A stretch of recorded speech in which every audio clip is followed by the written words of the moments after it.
on va reprendre le fil de la discussion avec Sophie qui est avec des invités, des beaux invités. Sophie, je te laisse la parole pour poursuivre les discussions. Merci beaucoup Philippe. Alors on avait entamé la discussion à trois avec Gaël Serre et Constant Menzas qui nous parlaient justement de ce virage numérique qui s'est accentué au cours de la dernière année, qui avait été amorcé auparavant, mais qui s'est vraiment accentué et accéléré au cours de la dernière année. Par contre, lorsqu'on parle du domaine de la restauration, et on part peut-être un peu de loin en termes de transition numérique. Et on part d'où au juste? Dites-le moi. Ça, là, c'est le métier qui demande les 5 sens, hein? Ouais. La restauration. Il faut que tu sois capable d'être... Il n'y a pas de plus grand multitasking que ça. Honnêtement, là, de ce que... Pensez-y, il n'y a pas de métier qui demande autant d'implication. Puis là, en plus de ça, il faut être capable de rédiger, faire des posts Instagram, de devenir des techno-freaks. Photographe. C'est des photographes, oui. C'est l'enfer. Puis je regrette, là, mais c'est pas tout le monde qui a la capacité de bien écrire non plus ou qui est à l'aise devant une caméra. Et j'ai l'impression que ça c'est vraiment...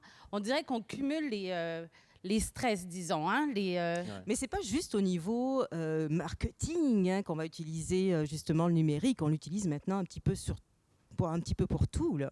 Oui, mais ça, pour revenir un peu à ce que Gaël disait, mon père était restaurateur, puis à l'époque, tu mettais des annonces dans le journal, tu débarrais la porte, les gens venaient, t'assurais un bon service, puis c'était, entre guillemets, fini. Tandis que maintenant, il faut communiquer sur toutes les plateformes. Le budget marketing est plus bas en pub en soi, mais est beaucoup plus lourd en personnel, en temps humain, là, que ce soit toi ou tu engages quelqu'un pour le faire. On est toujours en train de... Puis l'attente de communication est tellement grande. Des fois, on ne met pas 2 posts pendant une semaine, on ne met pas de post, puis on se le fait dire, vous n'avez rien posté. On pensait que vous étiez fermé. Arrête, là, comme si je n'ai pas mis un post pendant une semaine. Tous les jours. Mais pour revenir juste à l'aspect un petit peu donc de base, je pense qu'il y a encore des gens qui prennent les commandes sur un petit bout de papier ou qui font les inventaires de ce type-là. On part de loin quand même en restauration, non? Ben, c'est clair, là. On a passé des années sans avoir besoin d'ordinateur. Là, tout d'un coup, faut s'y faire. C'est plus juste imprimer des menus. Là, on est rendu vraiment à... Mais c'est chouette parce que finalement, ça permet de faciliter le travail des serveurs, des cuisiniers aussi, dans une certaine mesure. Mais est-ce que ça déshumanise un peu? C'est ça peut être inquiétant. On se pose la question quand même. J'ai envie que mes serveurs aient une tablette puis tapent sur la tablette. Je dois dire que... Mais juste la prise de réservation, là, ça, là, ça règle tellement. Moi, je me souviens, dans le temps, là, quand je faisais, à l'époque, quand je vidais les boîtes vocales, il fallait rappeler tout le monde puis monter des plans de salle pour aller... ça, c'était dans le temps du pied de cochon, c'était busy, là, c'était vraiment intense. Tout était écrit à la main. J'ai même une fois perdu le cahier de réservation le week-end du Grand Prix. Ça avait été C'était mémorable. J'ai très, très mal dormi. J'avais tellement refait les plans de salle dans ma tête que j'ai été capable de les réécrire de mémoire, ce qui était surréaliste. Mais ce que je veux dire, c'est que maintenant, on a accès à ça en tout temps. On est capable de savoir ce qui se passe dans nos restaurants à tous les instants. C'est quand même cool. C'est clair. Alors, c'est tout le temps qui nous est accordé, mais vous en faites pas. Vous en faites pas. On a toute une matinée par la suite pour en parler. Oui, tout est réglé. Vous en faites pas. C'est la pointe immergée de l'iceberg. On va vous régler ça. Vous allez voir. Dans l'attente, je vais repasser la parole à Philippe qui lui poursuit. Effectivement, c'est un feu roulant. Merci beaucoup, Sophie. Et effectivement, on va revenir dans quelques instants sur ces enjeux commerciaux que vont devoir démêler ce matin, on le rappelle, en atelier, nos restaurateurs invités pour faire émerger, on le rappelle, un besoin prioritaire, urgent que nos innovateurs vont devoir solutionner cet après-midi. Un autre enjeu, et non des moindres, c'est celui de la pénurie de main-d'œuvre. Beaucoup de secteurs y sont confrontés actuellement, mais on peut dire que le milieu de la restauration l'a subi de plein fouet, et particulièrement donc au sortir de la pandémie. Antoine, vous êtes allé avec Chloé Gibert à la rencontre de ces restaurateurs qui ont souffert particulièrement de cette problématique. Exactement, hein. J'imagine que vous avez fait comme moi, hein, Philippe. Il y a un mois, quand les restaurants ont rouvert, on s'est tous rués, nous les consommateurs, sur les terrasses de ces restaurants qui ont rouvert. Eh bien, on ne s'en est pas forcément rendu compte, mais pour les restaurateurs et les gérants de bar, eh bien, cette réouverture a été souvent et est toujours une source de stress pour un problème qu'on n'avait pas réellement anticipé. En effet, c'est le manque de main-d'œuvre. De très nombreux gérants peinent aujourd'hui à trouver du personnel, que ce soit en salle ou pour la cuisine. Il y a une cause qui est évidente, visiblement aujourd'hui, c'est que beaucoup de gens qui travaillaient dans ce secteur eh bien, se sont reconvertis pendant la pandémie. Il y a également certaines personnes qui avancent que les aides qui sont versées encore par le gouvernement, notamment aux étudiants ou aux jeunes actifs qui ont perdu leur emploi pendant la pandémie, eh bien, ces aides n'incitent pas à reprendre un travail. Regardez plutôt ce reportage de Chloé Gibert qui a rencontré un restaurateur dans le quartier du Plateau. Ça va bien ? C'est une terrasse au cœur du plateau où les clients viennent écouter des concerts. Mais devant le groupe de jazz qui anime la soirée, On va, en passant, arroser les plantes. impossible de ne pas remarquer l'immense panneau qui réclame du personnel. Depuis la réouverture de son restaurant il y a un mois, le propriétaire a beaucoup de mal à recruter de la main-d'œuvre. Bon, alors voici la carte des vins et le menu. Il est même obligé de faire le service lui-même. Si on veut que les clients soient bien servis, c'est ça. Il faut participer, comme on dit, mettre la main à la pâte. Jusqu'à date, on s'en sort bien, mais c'est pas mon métier. C'est ça. Je fais de mon mieux. Avant la pandémie, Abdel Romdani avait 25 employés à temps partiel. 15 mois plus tard, seulement 2 personnes sont revenues travailler chez lui. Un manque de main-d'œuvre qualifiée qui amène son lot de problèmes. Réduire les heures d'ouverture, des clients insatisfaits. Surtout, il y a les premières journées, on était débordés, puis tout le monde n'est pas content. On a survécu, mais bon, jusqu'à date, là, on ne s'en sort pas pour l'instant. Est-ce qu'il y a d'autres réservations? Claudia, 24 ans, est sa première recrue depuis la réouverture.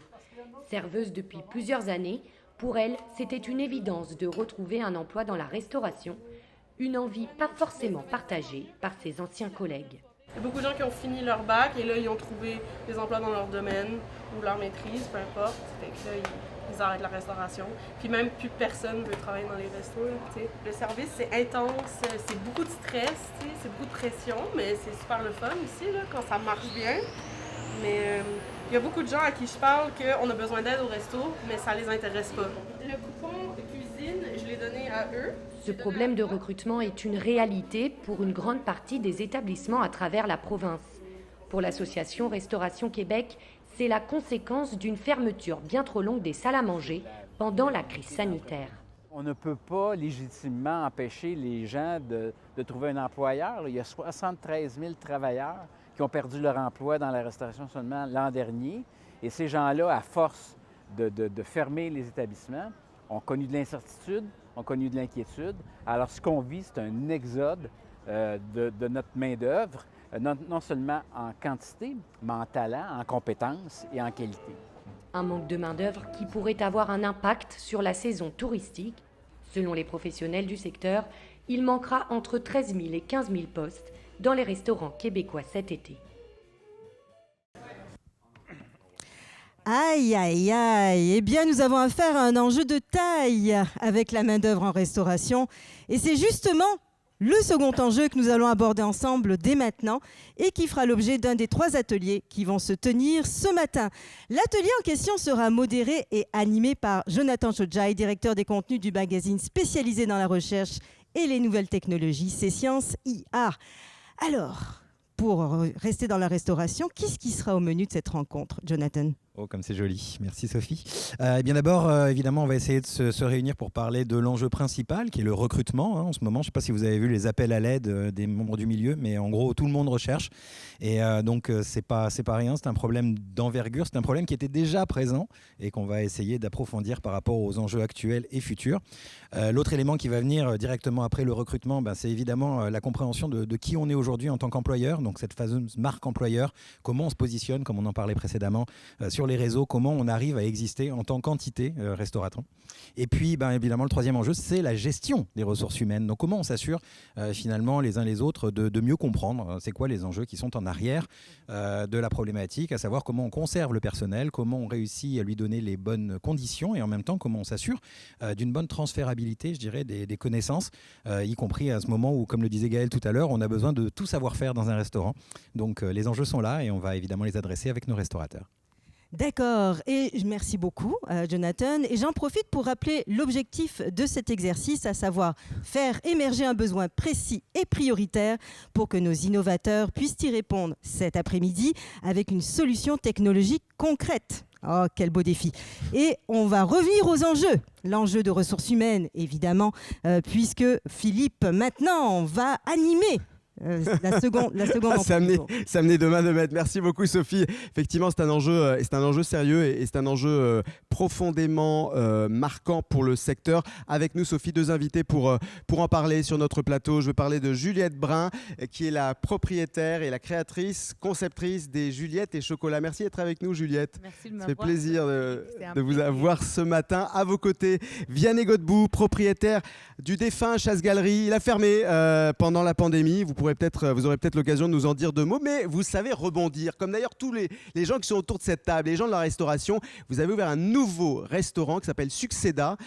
Si je ne me trompe pas, c'est de la cuisine italienne et c'est à Mascouche. C'est ça, hein, Vianney? C'est en plein ça. Bon, on va effectivement s'y rendre. On va se concentrer sur l'enjeu qui nous concerne, celui de la rareté de main-d'œuvre. Je vais commencer évidemment par vous demander à chacun d'entre vous comment ça se passe en termes de recrutement en cet été qui démarre. On peut peut-être commencer par vous, Juliette. Est-ce que les problématiques qu'on a évoquées, vous y êtes confrontées et comment?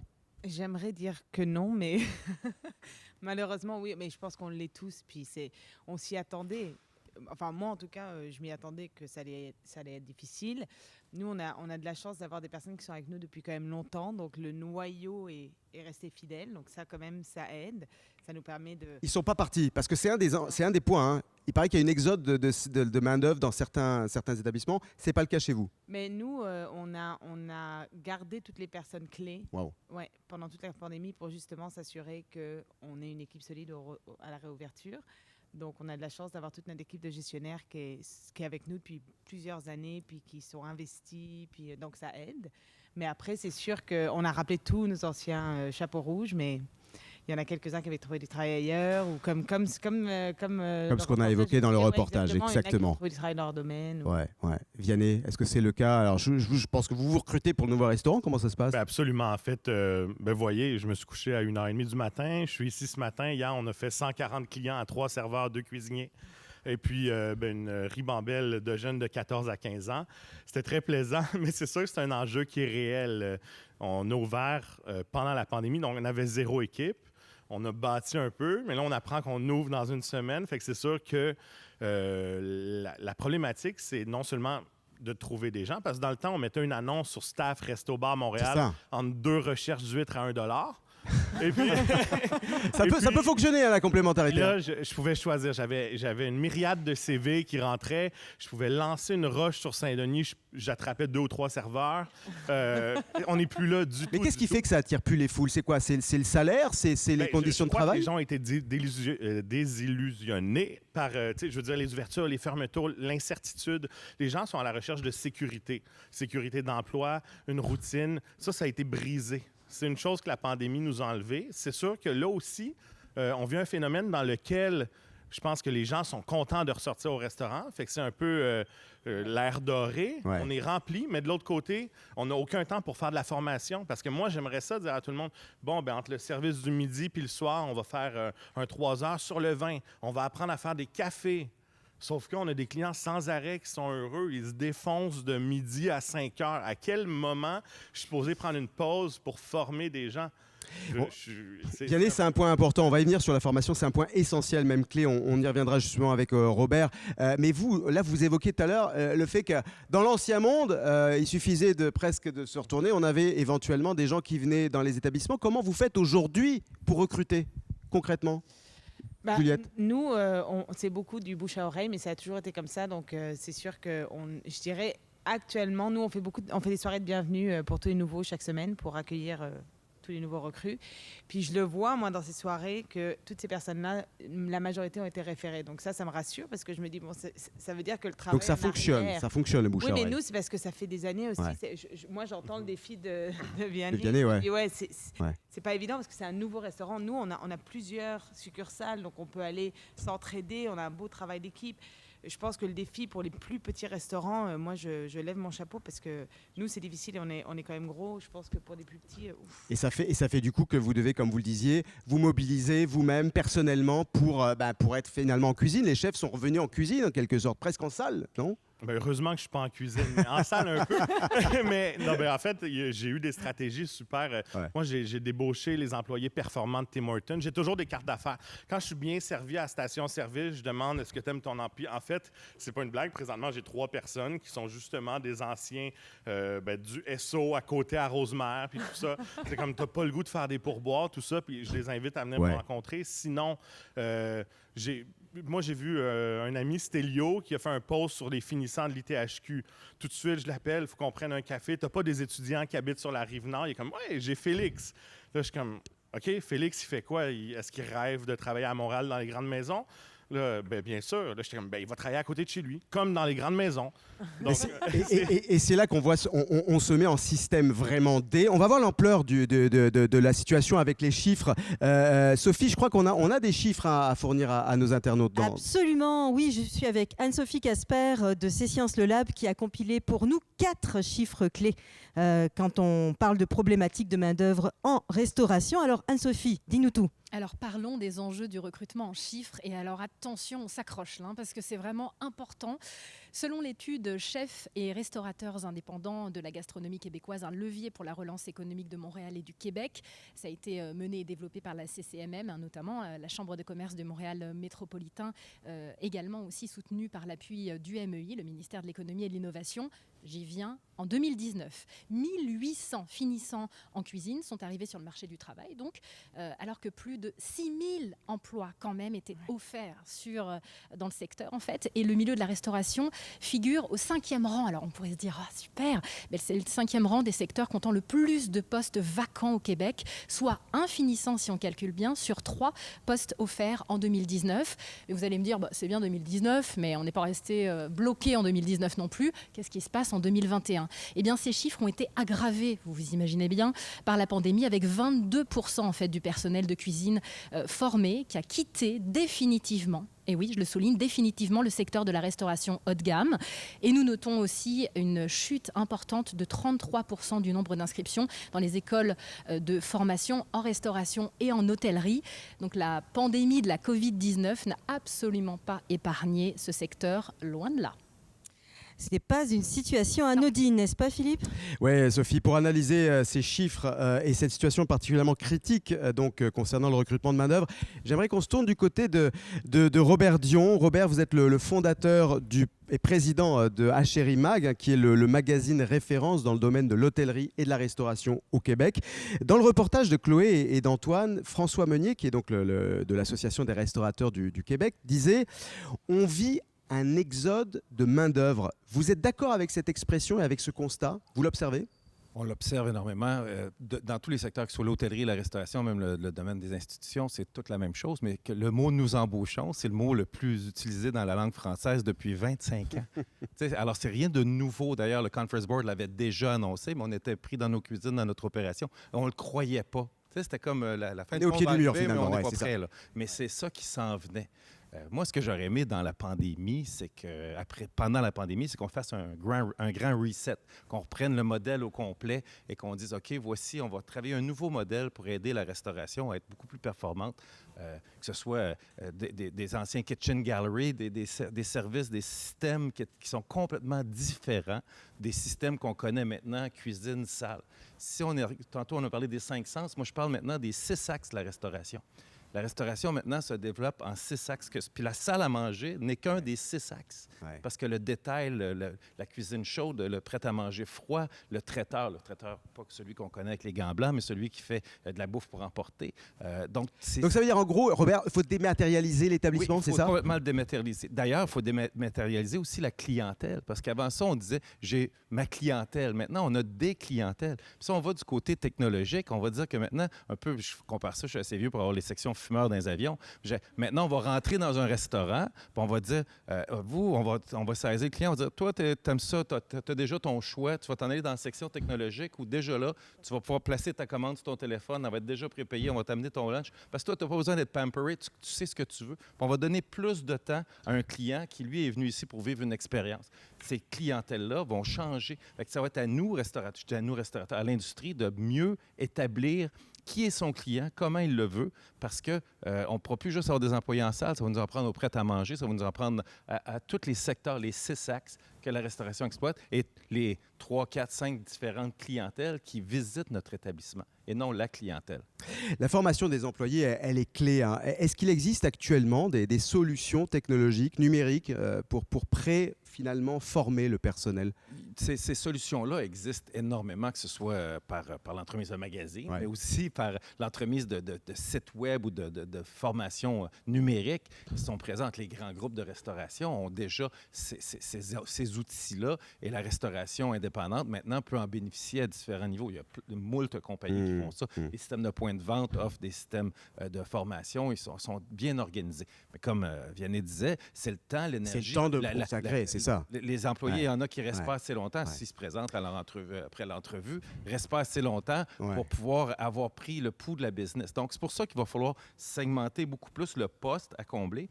Mais de l'autre côté, il va falloir leur montrer tous les postes pour qu'ils puissent être malléables à tous les secteurs d'activité qu'on représente dans une industrie de restauration. Intéressant, Robert. Vous restez avec nous pour poursuivre la discussion, mais on va voir du côté de Sophie et d'Emma si nous avons des réactions de nos internautes. Oui, merci Philippe. J'en profite d'ailleurs pour rappeler que cette émission est en direct ce matin jusqu'à 10h et que nous vous invitons à réagir et à poser vos questions sur notre fil de discussion Facebook. Et je me tourne vers Emma. Emma, est-ce que nous avons une question ? On a une première question de la part de Camille qui nous demande s'il existe des incitatifs pour les étudiants et étudiantes qui veulent se former dans le monde de la restauration. Ah, question pratique et question intéressante, effectivement. Incitatif pour les étudiants et les étudiantes. Qui veut répondre autour de cette table ? Juliette, Donc des incitatifs, j'ai pas très bien. Alors j'imagine c'est des incitatifs quoi, financiers, des incitatifs. Ce n'est pas précisé, mais selon nous, oui, ça peut être. Est-ce qu'on peut aider les étudiants et les étudiantes, des finissants ou éventuellement des gens qui ne sont pas formés à rentrer dans le milieu ? Moi, je pense que la restauration est le domaine pour les étudiants. On a des horaires qui sont ultra flexibles, on s'accommode avec les horaires qu'ils nous offrent.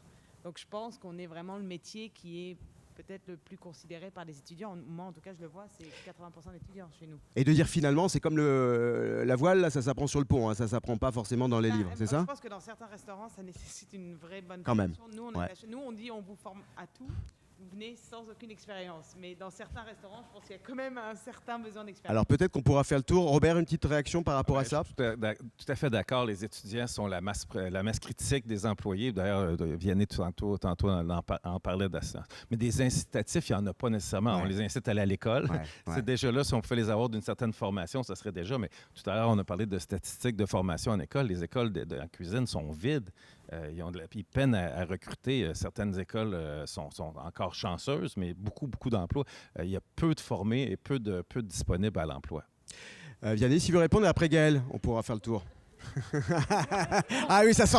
Elle est sur le piton, là, Gaël. Vianney. Non seulement notre sublime gouvernement caquiste ne donne aucun incitatif aux étudiants, il les incite à quitter le monde de la restauration. En pleine pandémie, on avait du staff... on attendait le coup de gueule, ça y est, il est là. Ah oui, non, mais on avait du staff qui recevait, qui se faisait solliciter, qui se faisait financer des études pour quitter nos établissements alors qu'on souffrait. C'est indécent, puis franchement, je crois qu'il faut... il faut vraiment qu'il y ait un changement de direction à ce niveau-là. Puis oui, ça prendrait de l'aide qui vient d'en haut un peu pour remplir nos salles à manger de gens compétents et intéressés. Parce que oui, c'est une job étudiante, sauf que, je vous disais, moi, Je peux avoir quelqu'un qui n'a pas d'expérience. S'il est intéressé par la bouffe en général, par l'ensemble de la gastronomie, il est formable. C'est quelqu'un qui dit « Hey, moi, je vais venir, je vais faire 300 pièces de type, je vais sacrer mon camp chez nous. » Ça ne marchera pas.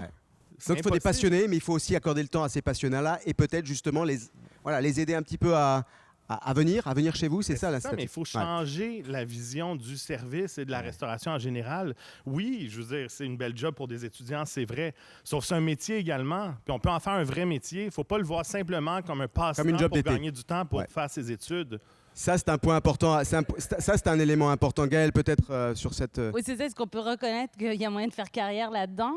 Et puis que ça peut être... qu'on peut vivre de ça aussi. Parce que je pense qu'il est vraiment dommage, ce qu'on a vu, c'est que finalement, en donnant 500$ par semaine à des gens, ils se sont dit, tiens, je suis mieux là qu'au travail. C'est épouvantable. Alors, comment est-ce qu'on fait pour payer les gens mieux? Je crois que ça, c'est un des premiers incitatifs. Et moi, ce que je dis, c'est qu'il faut partager le pourboire.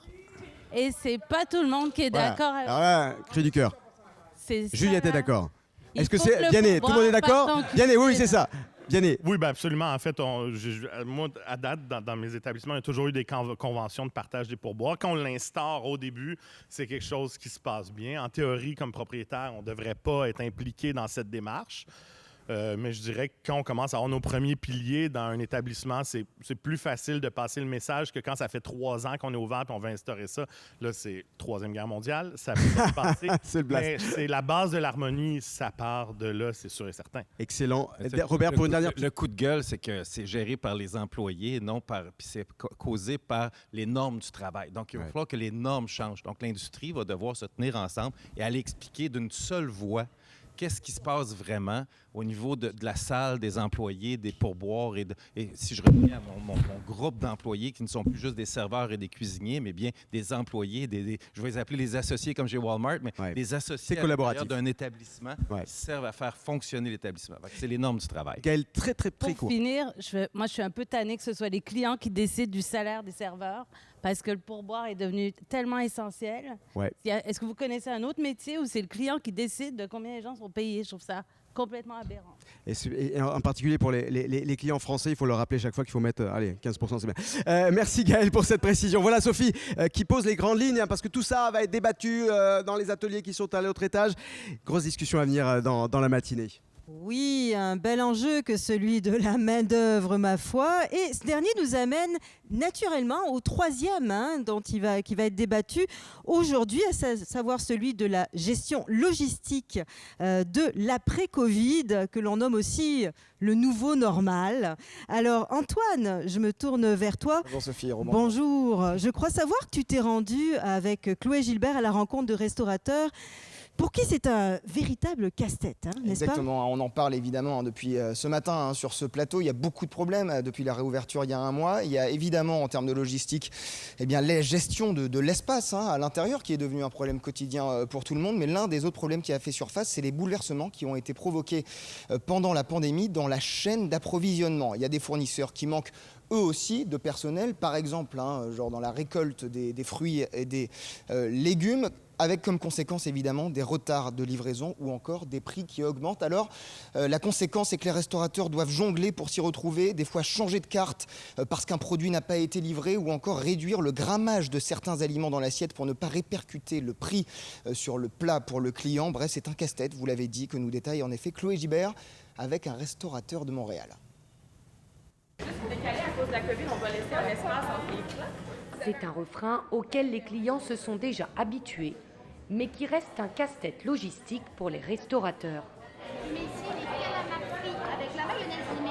La semaine dernière, lorsque ce reportage a été réalisé, ce restaurateur, installé sur l'avenue du Mont-Royal, pouvait accueillir la moitié de sa capacité habituelle. Des restrictions qui ont eu un impact direct sur son chiffre d'affaires, mais aussi sur ses relations avec la clientèle. Les clients sont compréhensifs, mais les clients, ils réservent quand même pour 4, pour 6. On doit rappeler chaque client, prendre du temps pour valider avec eux. Vous venez, on ne joue pas à la police, mais c'est juste valider. Est-ce que vous êtes 4 adultes? 4 adultes de la même maison? Non, mais vous n'avez pas le droit. Puis là, des fois, ça finit qu'on se fait raccrocher au nez. Et le problème se répète à l'extérieur du restaurant. Je vous dirais qu'on n'a pas une super belle terrasse visuelle. Honnêtement, on a une terrasse qui est très Instagrammable à l'année habituellement. On a une terrasse avec un auvent, tout ça. mais avec les mesures de distanciation sociale et tout, sur notre super belle terrasse, on pourrait asseoir 4 tables. Je vous ferai toute ça à la 73, s'il vous plaît. En cuisine, cette fois, c'est une autre complication qui vient mettre le restaurant à l'épreuve. Tartare plat dans 3. Manque de main-d'œuvre chez les fournisseurs, livraison moins fréquente.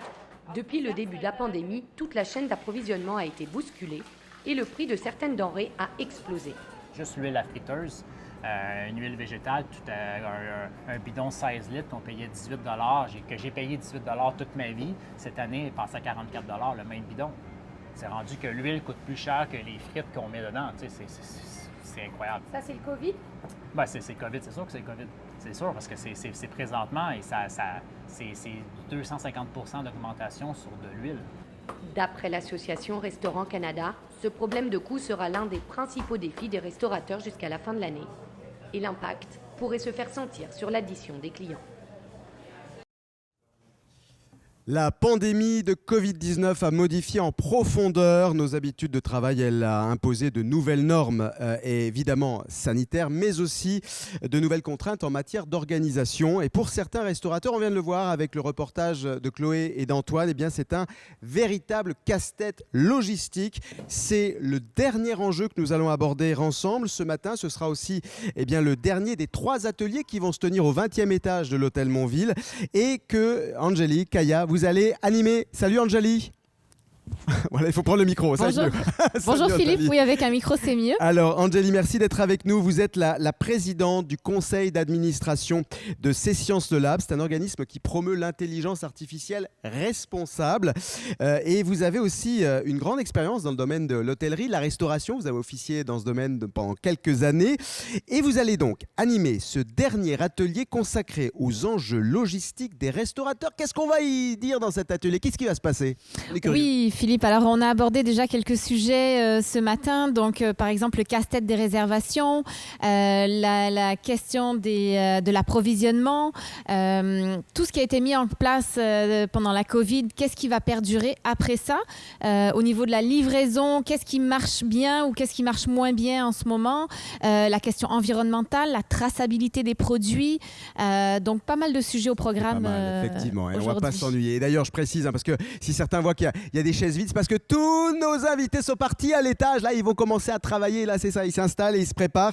Et on rappelle l'objectif de cet exercice, Sophie le rappelait tout à l'heure, c'est de faire émerger, en tout cas pour midi, un besoin. Le besoin prioritaire, justement, en matière de logistique pour permettre à nos solutionneurs cet après-midi d'apporter une solution concrète, technologique.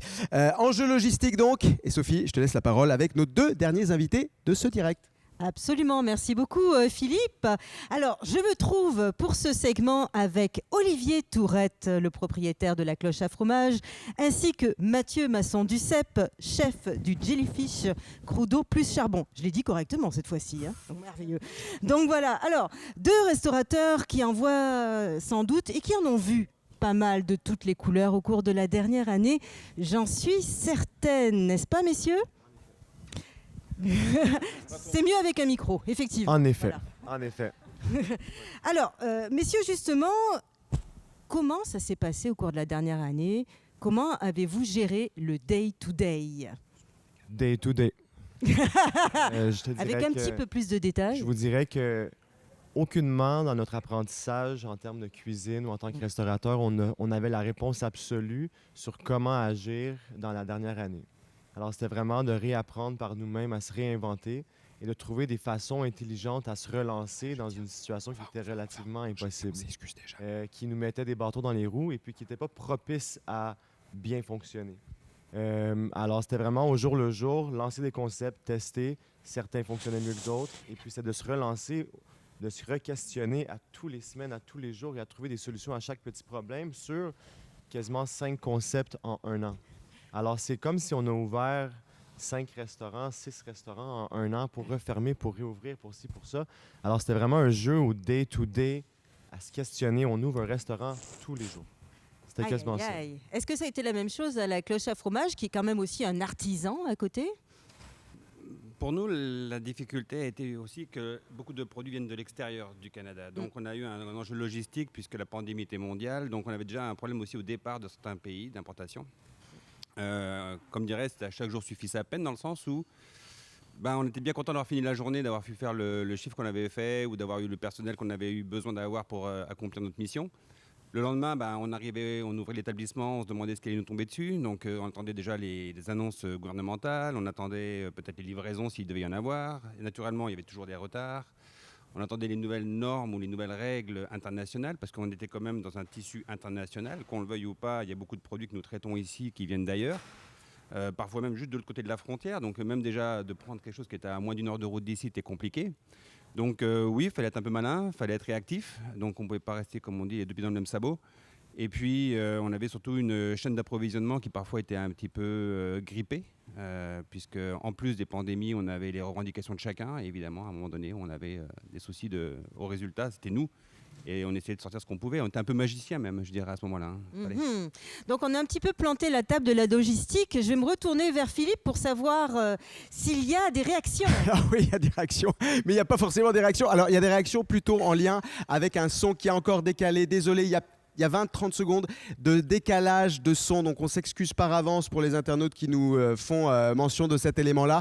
Comme on a un peu de retard, on va continuer, on enchaîne. Sophie, je te propose, on continue la discussion et on va pouvoir effectivement rester dans le timing.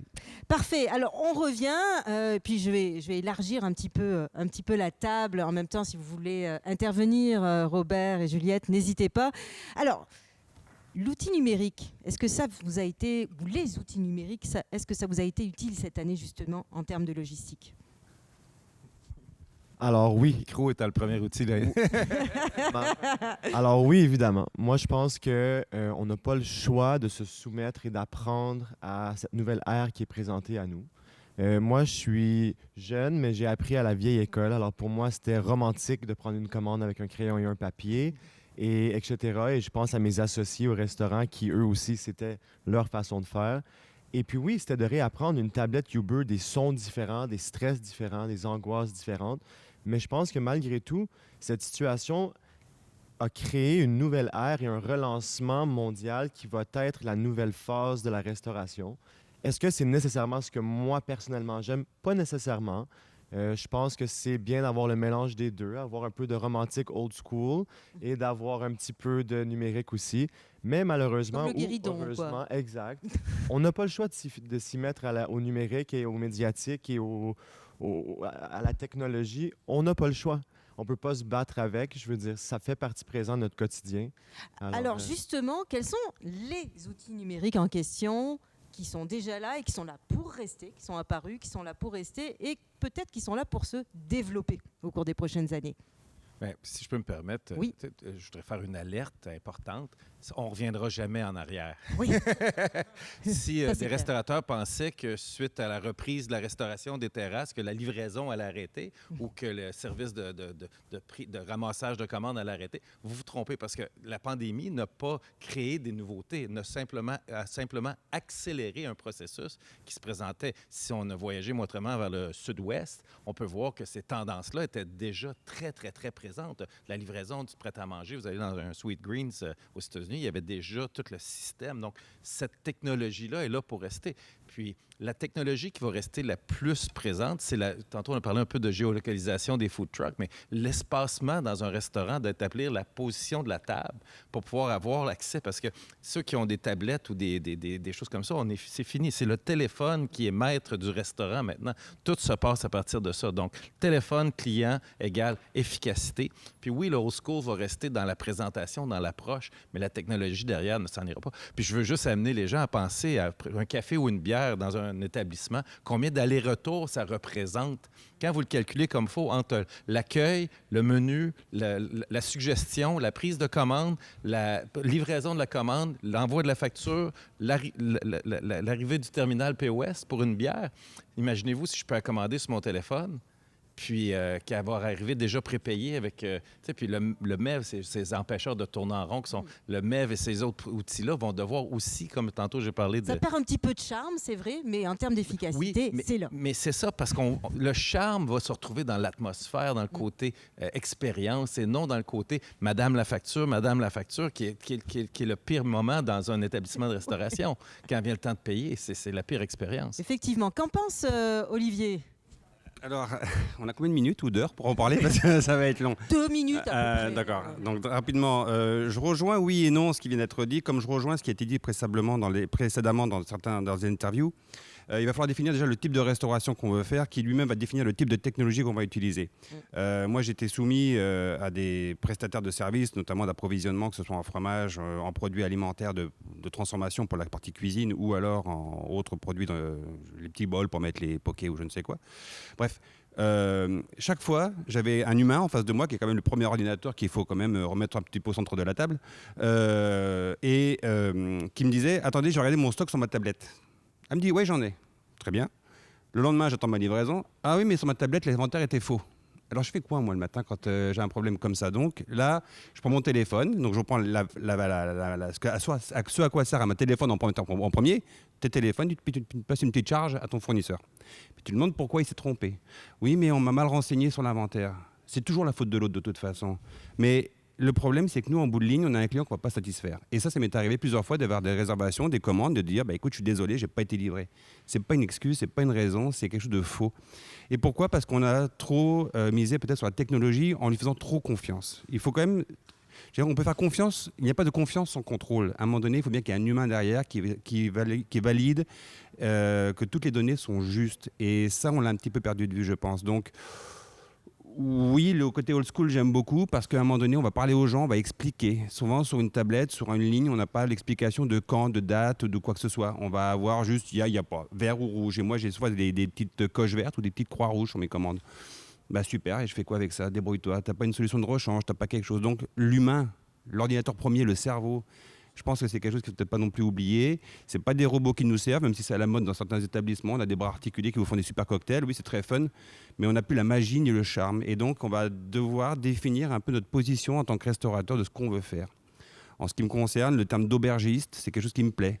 Moi, je fais partie de la chaîne des rôtisseurs. C'est une chaîne qui date de 1248. C'est la plus vieille association de restaurateurs du monde. Et ben, la base de la base, c'était de faire cuire des rôtis, de faire cuire des canards pour les rois. Et ben, maintenant, nos rois, ce sont nos clients.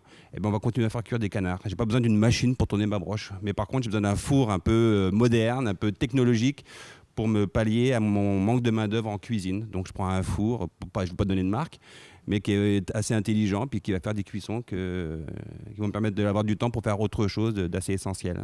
Ce n'est pas pour rien. La presse à canard. Alors, le canard au sang est quelque chose qui se perd un petit peu, mais là encore, on a un très bon restaurant à Paris qui sait faire ça de magnifique façon. Ce n'est pas pour rien qu'on le surnomme l'irréductible, Olivier Tourette. Donc, merci beaucoup à tous les quatre pour nous avoir confié tout cela. C'est sûr qu'il y a différentes situations autour de la table. On n'a pas pu entendre Juliette qui aurait pu nous parler du développement. On n'aura pas le temps, malheureusement. On me fait signe qu'on a le temps. Alors Juliette, prenez le micro juste pour nous dire que vous avez quand même développé beaucoup de choses de manière numérique au cours de la dernière année. Et en termes logistiques, ça se passe assez bien de toute évidence. Il y a des choses qu'on va garder, ça c'est certain. Moi j'ai trouvé ça très intéressant parce que nous justement on a viré, en fait on a testé, ça n'a pas été concluant, mais on a testé le passage aux commandes 100% sur le téléphone. Oui. Ça a été une adaptation pour nos chapeaux rouges, mais la notion qu'on leur a inculquée, vous n'êtes plus les preneurs de commandes, vous êtes là justement pour guider l'invité à travers le cursus du repas. Donc finalement, vous avez vraiment un travail de service invité qu'on n'avait plus quand on prenait les commandes. Quand on prend une commande, on est à la course tout le temps. Moi, je le vois, même si j'essaie de véhiculer cette notion-là, parce que pour moi, c'est tellement important. Mais je sais que dans un rush, on ne peut pas offrir la même expérience que quand c'est calme et qu'on a 5 minutes à rester à la table. Donc, de pouvoir passer à travers justement nos téléphones ou une manière de commander numériquement, ça nous permet justement de se refocuser sur l'expérience avec justement moins de monde. Par contre, je suis d'accord qu'il y a des bugs. Puis nous, ça a été un sacré défi parce qu'on a fait ce changement-là avec un peu nos chapeaux rouges à reculons qui disaient « Ah, mais pourquoi on change tout ?» Puis évidemment, faut... Pour précision, ils ont tous un beau chapeau rouge. Oui, c'est ça, mes chapeaux rouges, c'est... Oui. Mais je dois dire que honnêtement, le défi de la technologie, c'est qu'il faut l'alimenter. Puis tu l'as mentionné en disant qu'il y a des erreurs. Oui, c'est pas tant que la technologie ne peut pas nous aider, c'est qu'il faut tout ce travail derrière. Puis moi, je le vois, j'ai un outil qu'on a mis en place en juillet dernier. Puis on n'est encore même pas à la moitié du chemin pour alimenter l'outil. On parlait des formations. Nous, on fait une partie de nos formations numériques maintenant. Et honnêtement, je veux dire, c'est un travail colossal pour créer un système de formation numérique. Je veux dire, oui, l'outil est là, mais derrière, il y a tout le travail humain qui... Oui, c'est ça. Donc, je veux dire, moi, je me dis, c'est génial d'avoir cet outil-là, mais si jamais je n'ai pas la main-d'œuvre pour créer le contenu, l'outil m'est inutile. Donc, je pense qu'il va y avoir une adaptation. Une belle réflexion à avoir là-dessus. D'ailleurs, on va spécifier aussi que vous êtes lancé dans la vente uniquement en ligne de certains produits exclusifs. Oui, exactement. Aussi. Oui. Donc, il y a plusieurs volets intéressants de votre côté au niveau logistique également. On a tapé partout. Nous, on a dit... Exactement. Alors, eh bien, je pense que c'est ce qui clôt... il y avait quelqu'un qui voulait réagir. Oui, non, juste pour rajouter un petit mot, effectivement, l'outil logistique, la prise de commande sur tablette, la prise de service, tout ça, c'est très bien, mais effectivement, le serveur va être aussi comme un conseiller. C'est celui qui va amener l'émotion que le cuisinier a dû mettre dans sa préparation. Donc là, on est rentré quand même dans un partage, dans une émotion, dans une vibration. Mais surtout, le plus important, effectivement, et on est beaucoup plus réactif en tant qu'humain, et là, je viens encore mon irrésistible gaulois, mais le fait est qu'à un moment donné, en cuisine, un problème de logistique, quand on n'a pas l'approvisionnement de telle ou telle matière, je parle en préparation, le serveur va devoir donner le petit coup de twist que le cuisinier a dû intervenir pour, par exemple, changer tel ou tel ingrédient ou telle matière qui était marquée sur la tablette. On n'a pas eu le temps de monter au bureau, d'aller sur l'ordinateur, de faire les changements nécessaires. En ligne, le gars il avait pris ça, non. L'humain va devoir quand même encore correspondre et raconter cette histoire, le pourquoi du comment. Expliquer, excuser peut-être l'erreur pour laquelle on n'a pas mis telle ou telle matière. Donc, oui, on doit vivre avec la technologie, on ne pourra pas faire fi de ça, mais je crois qu'elle ne viendra pas remplacer ou conditionner la façon de travailler. La valorisation du métier de serveur, du métier de cuisinier, on en parlait tout à l'heure dans les précédents reportages, ça va être la chose la plus essentielle. Alors comment la technologie va pouvoir nous y amener ? Il y a sûrement des pistes de travail, mais on restera toujours au début. On aurait pu évoquer la prévisibilité que l'intelligence artificielle va pouvoir amener, par exemple. C'est ce que Robert voulait dire, j'imagine. Je vais ajouter aussi le fait, tout à l'heure, on a parlé un peu de différentes clientèles dans différentes situations. Donc, probablement que le client qui est plus habitué va avoir besoin justement de moins d'attention pour pouvoir donner plus d'attention à des clients qui ont besoin de plus d'attention. Et par la même occasion, dans la rareté du personnel, amener plus de monde disponible pour justement, s'il y a un problème de commande, d'avoir un humain qui va y aller. Mais au lieu d'avoir 8 humains qui travaillent sur une salle, on peut en avoir 4 qui vont réussir à accomplir la même chose parce qu'on a un peu d'aide à différents endroits différents dans la salle, qu'avant ça, on avait besoin de 8 humains pour aller chercher, donner toute l'attention à la salle. C'est ça qui est en train de changer. Puis aussi, si je peux me permettre, je peux conclure avec ça, c'est que de plus en plus, ça va vers une restauration de spécialité. Donc, le menu, l'explication, les choses comme ça sont de plus en plus précises. Et ça vient changer aussi la donne dans la restauration. Le côté niché de la restauration, écoutez, je pense que le débat est bien engagé. Il va se poursuivre tout au long de la matinée. Merci à tous les 4. Merci aussi à tous ceux qui ont été parmi nous ce matin, ainsi qu'à distance. Voilà. Alors, c'est ce qui clôt cette conversation-là. Et je repasse le micro à Philippe. Et merci, Sophie. Pour le mot de la fin. Ah oui, c'est le mot de la fin. On aimerait y rester plus longtemps. Il y a beaucoup de choses à dire. On en arrive au terme de ce premier rendez-vous en direct de la journée.